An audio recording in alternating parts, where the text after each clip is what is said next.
subscribe the channel and press the bell icon for latest updates. আজকে ক্যালকাটা ইউনিভার্সিটির semester 2 CC 3 English honours পেপারের syllabus নিয়ে আমরা আলোচনা করব। এই পেপারটা দেখো, এটা হচ্ছে ইন্ডিয়ান রাইটিং ইন ইংলিশ।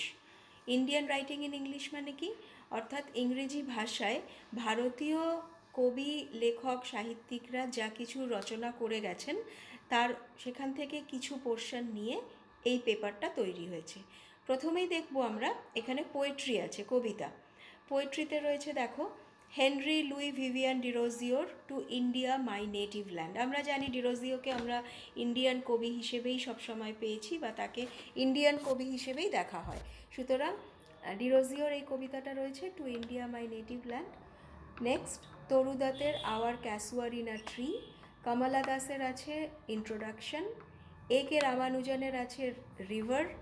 নিসিম এজেকিলের আছে এন্টারপ্রাইজ। জয়ন্ত মহাপাত্রর আছে ডন অ্যাট পুরী। এই 6টা কবিতা।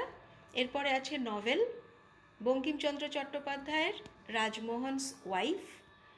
আর নাটক আছে ড্রামা, মহেশ দত্তানির ব্রেভলি ফট দ্য কুইন।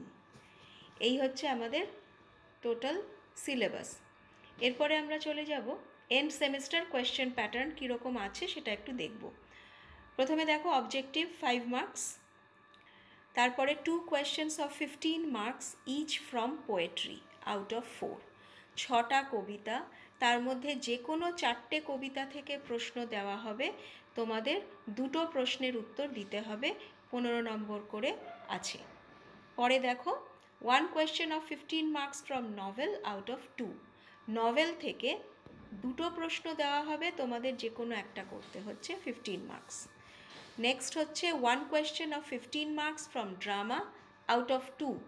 2টো প্রশ্ন থাকবে ড্রামা থেকে, তোমাদের একটা প্রশ্নের উত্তর দিতে হবে। এই হচ্ছে আমাদের টোটাল সিলেবাস, তার টেক্সট এবং কোয়েশ্চেন প্যাটার্ন কীরকম হবে এটা নিয়ে একটা আলোচনা। তোমাদের কোনো রকম প্রশ্ন থাকলে, কোনো সন্দেহ বা কোনো কিছুর কোয়ারি থাকলে পরে কমেন্ট বক্সে তোমরা লিখে জানাতে পারো, আমরা সেটার উত্তর দিয়ে দেবো।